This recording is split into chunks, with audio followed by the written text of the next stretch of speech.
మన జీవితంలో చాలాసార్లు మనం గమనిస్తూ ఉంటాము. మనకేదైతే ఇష్టం లేదో, దేన్నైతే మనం ఎదుర్కోలేమో, అదే సంఘటనని పదే పదే దేవుడు మన ముందుకి తెప్పిస్తా ఉంటారు. ఆ విషయాన్ని మనం గమనించం. మనం దావీదుని గనుక చూసుకున్నట్టయితే ఆయన గొలియాతుతో మొట్టమొదటిసారి చాలా చిన్నతనంలో పోరాడినప్పుడు అతను ఫిలిష్తీయుడు. కానీ జీవితం అంతా కూడా అక్కడ ఆ ఫిలిష్తీయుడితో ఆ యుద్ధం అక్కడితో ఆగిపోలేదు. ఆయన జీవితం చివరి వరకు కూడా ఫిలిష్తీయులతో పోరాడుతూనే ఉన్నారు.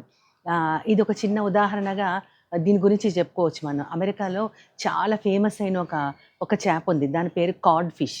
సీఓడీ కాడ్ ఫిష్ అనమాట. అది చాలా టేస్టీగా ఉంటది. అయితే దానిని ఈస్ట్ కోస్ట్‌కి మన వైపు పంపిద్దామని వాళ్ళు ఎన్ని సార్లు ఎక్స్‌పోర్ట్ చేయడానికి ట్రై చేసినా సరే, అది అక్కడి నుంచి ఇక్కడికొచ్చేసరికి సాగీగా అదొకలాంటి ముషీ స్మెల్‌తో అంటే చెడు వాసనతో అది పాడైపోయేది. దానికి ఐస్ పెట్టినా, ఎన్ని రకాల ప్రిజర్వేటివ్స్ ఏసినా సరే, అది మాత్రం పాడైపోయేది. అయితే వాళ్ళేం చేశారంటే, ఈ కాడ్ ఫిష్‌కి దానికొక శత్రువు ఉంటది. దాని పేరు క్యాట్ ఫిష్. క్యాట్ ఫిష్ మనందరికీ తెలుసు. మన దేశంలో గూడా అది లభ్యమవుతా ఉంటది కదా! ఈ క్యాట్ ఫిష్‌ని, ఈ కాడ్ ఫిష్‌తో పాటు ఈ రెండిటికి పడదు. ఈ కాడ్ ఫిష్ ఏదైతే ఎక్స్‌పోర్ట్ చేస్తున్నారో, దాంతో పాటే క్యాట్ ఫిష్‌ని గూడా అదే ట్యాంక్‌లో వేసి వాళ్ళు ఎక్స్‌పోర్ట్ చేసేసరికి, అక్కడికి రీచ్ అవ్వగానే మన ఈస్ట్ కోస్ట్ వైపు రీచ్ అవ్వంగానే, ఆ కాడ్ ఫిష్ చాలా ఫ్రెష్‌గా ఉంది. ఎందుకంటే, క్యాట్ ఫిష్ దాన్ని తరుముతూ ఉంది ప్రయాణం అంతట్లో. దాన్ని తప్పించుకోవడానికి, డిఫెండ్ చేసుకోవడానికి, దానితో పోరాడటానికి ఈ కాడ్ ఫిష్ కూడా వాటర్‌లో పూర్తిగా దాంతో పాటు తిరుగుతూ, దాంతో పోరాడుతూ చిట్ట చివరికి ఆ డెస్టినీ చేరుకునేసరికి వెరీ, వెరీ ఫ్రెష్‌గా అమేజింగ్ టేస్ట్‌తో చాలా బావుంది.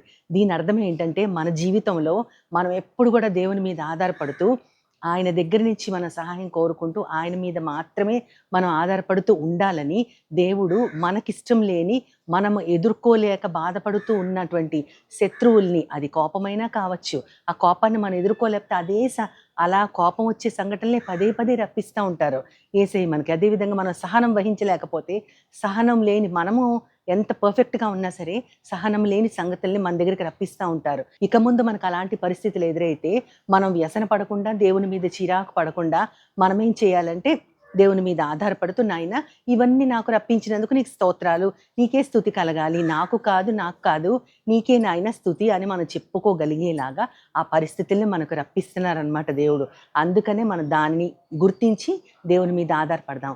ఆ విధంగా మనమందరం కూడా దేవుని మీద మాత్రమే ఆధారపడాలని నేను మనందరి పక్షాన మనస్ఫూర్తిగా కోరుకుంటూ ఉన్నాను. ఆమేన్.